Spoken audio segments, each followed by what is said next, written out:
Bendito sea el reino del Padre, del Hijo y del Espíritu Santo, ahora y siempre, por los siglos de los siglos. Amén. Esta hora hacemos una oración al Señor para pedir su guía. Espíritu de la verdad, tú que estás en todo lugar, llenándolo todo, tesoro de bienes y dador de vida, ven a habitar en nosotros y purifícanos de toda mancha, porque tú solo eres santo. Santo Dios, Santo poderoso, Santo inmortal, ten piedad de nosotros. Santo Dios, Santo poderoso, Santo inmortal, ten piedad de nosotros. Santo Dios, Santo poderoso, Santo inmortal, ten piedad de nosotros. Santísima Trinidad, ten piedad de nosotros. Señor, sana nuestras enfermedades. Santo, visita y cura nuestras dolencias por la gracia de tu nombre. Señor, ten piedad. Señor, ten piedad. Señor, ten piedad. Padre nuestro que estás en los cielos, santificado sea tu nombre. Venga a nosotros tu reino. Hágase tu voluntad en la tierra como en el cielo. El pan nuestro de cada día, danoslo hoy. Perdona nuestras deudas, así como nosotros perdonamos a nuestros deudores. No nos dejes caer en tentación, y líbranos del mal, porque tuyos son el reino, el poder y la gloria, Padre, Hijo y Espíritu Santo, ahora y siempre, por los siglos de los siglos. Amén. Por las oraciones de nuestros santos padres, Señor Jesucristo, Dios nuestro, ten piedad de nosotros y sálvanos. Buenos días, queridos hermanos, en este día domingo y en esta mañana queremos nosotros ver un poco, comenzar en el discipulado a hablar sobre cómo fue estructurada las Sagradas Escrituras. Las Sagradas Escrituras en Occidente se conocen dos versiones. Voy a hablar de Occidente porque en Oriente existe una versión y es la versión ortodoxa, y que tiene algunas diferencias en la traducción, pero ahora nos vamos a centrar en las dos traducciones más conocidas, que es la traducción de la Iglesia Romana y la traducción de la Iglesia Protestante, por decirlo así de alguna manera, que una se le llama Septuaginta generalmente, o de la versión griega, porque tiene más libros, y la otra se llama la versión de Reina Valera, tiene 73 libros, y la versión del canon griego tiene 73 libros, y el de la versión Reina Valera tiene 66 libros. Entonces, más o menos para mirar cuáles son esos otros libros que contiene la Biblia, la Vulgata, la Biblia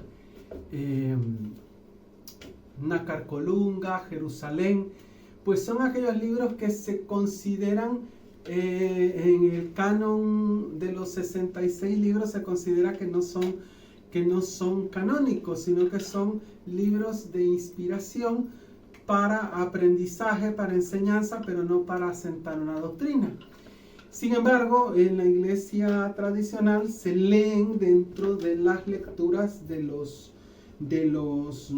las fiestas y de las lecturas dominicales o entre semana. Hay algunas lecturas que se cogen de allí, como del libro de sabiduría, del libro de eclesiástico, del libro de Esther, del libro de las profecías de Daniel, una parte que no aparece en los libros conocidos como de la Biblia de la Biblia mal llamada pues traducción protestante. Pues es como más o menos están compuestos estas dos versiones, por decirlo de alguna manera. Hay otras traducciones, tanto en Occidente hay otras traducciones, pero nos vamos a centrar más o menos en estas dos ideas.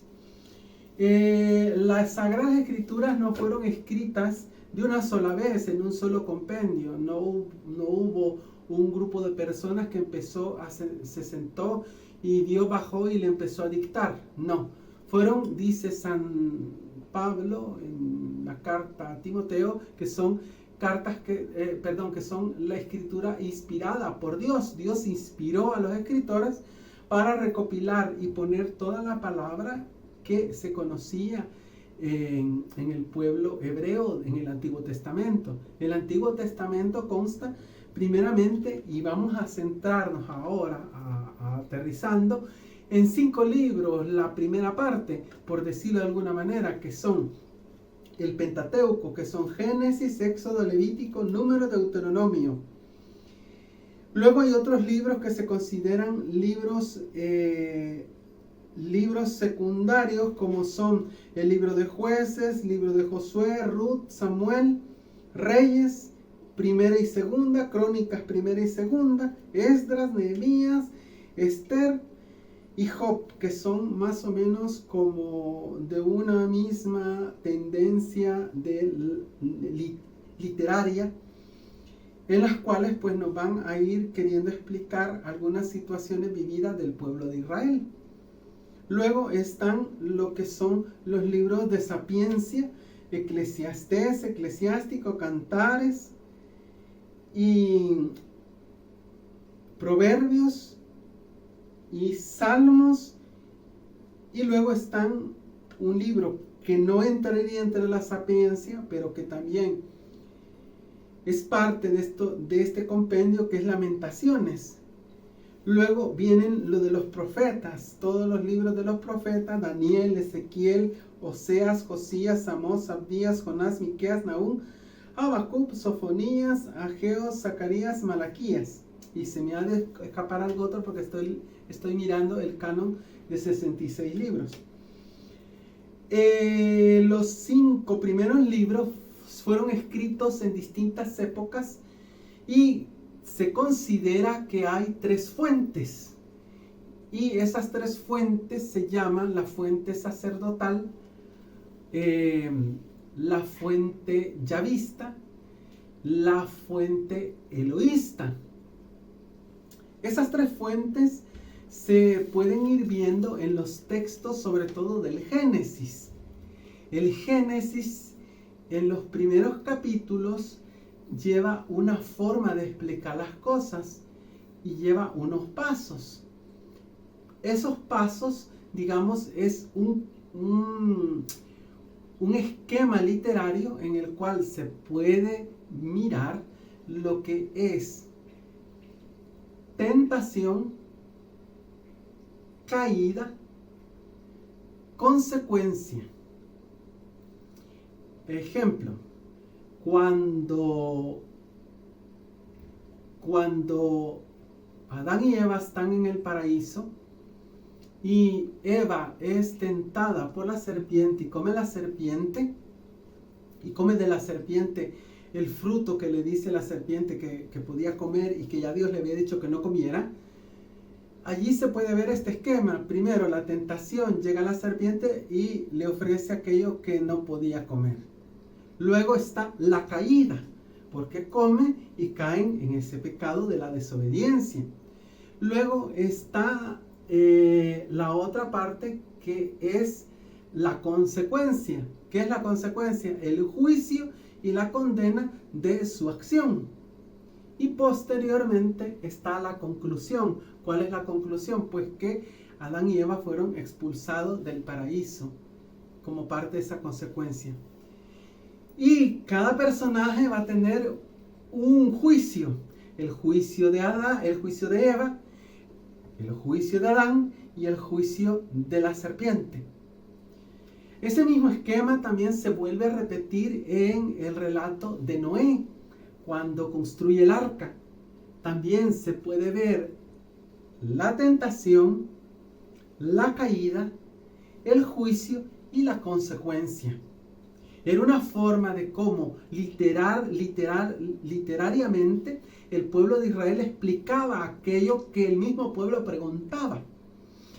Todas estas cosas fueron recogidas de las tradiciones populares, de las tradiciones del pueblo, que eran pasadas de voz a voz, de familia en familia, de generación en generación y de tribu en tribu, hasta que se empezó a recopilar. La primera recopilación que se hace son de la tradición yavista, y en los textos se puede ver la influencia de esa primera recopilación. Por eso mismo, en el relato de la creación existen 2 versiones, por decirlo así. En una aparece Dios creando al hombre y a la mujer, y al hombre, y a la mujer, al hombre lo mete en un sueño profundo y de su costilla saca al hombre. Y en la otra versión está que Dios hace al hombre y la mujer sacado del polvo, o sea, del barro, de la tierra. Son dos versiones diferentes, pero que están dando el mismo relato. ¿Por qué? Porque cada relato viene de una tradición oral. Una es la tradición yavista, que va a ser muy peculiar porque va a mencionar el nombre de el Señor Todopoderoso, del Dios verdadero, del único Dios. La otra tradición va a ser eloísta porque va a hablar Dios en plural. Por ejemplo, en el relato de la creación dice, hagamos al hombre nosotros. Se habla en plural. Por eso le llaman eloístas. Eloísta viene de la palabra Elohim, dioses, en plural. Y la palabra yavista viene pues de la traducción de Yahvé. Aunque ese nombre, Yahvé, sabemos que es una traducción que no es exactamente como se pronunciaba el nombre de Dios al principio, porque realmente no se sabe cómo se pronunciaba. No existían las sílabas, solo existían las consonantes. Y estaba prohibido pronunciar ese nombre en público y en la liturgia no se leía. Entonces, esa forma literaria de cómo escribir, eso tiene esas pautas. Y así, dentro de todo lo que es los 5 primeros libros, se puede ver estos relatos. Ahora bien, la Biblia toda tiene una centralidad. Y la centralidad es desde el éxodo y la liberación del pueblo de Dios. Dios quiere liberar al ser humano que está esclavizado por culpa del pecado. En Génesis 3:15 le dice a la mujer, y tu mujer pisarás a la serpiente. Ella te querrá morder el carcañal, pero tú le pisarás la cabeza. Hay un deseo de liberar de la maldición al ser humano y de sacarlo de esa maldición y llevarlo a la promesa que le da también a la mujer. De tu simiente nacerá uno, el cual le pisará la cabeza. Tu simiente. Entonces Dios tiene un plan para la salvación del género humano. Ese plan se puede ver toda la Santa Escritura desde Éxodo y liberación, o desde el Éxodo, que es el símbolo de la liberación del pueblo de Dios. El Éxodo también lleva un parámetro similar, literario de cómo fue escrito. Y también se puede ver esta forma que hemos visto. También en algunos de los profetas, en los libros proféticos, también se puede ver.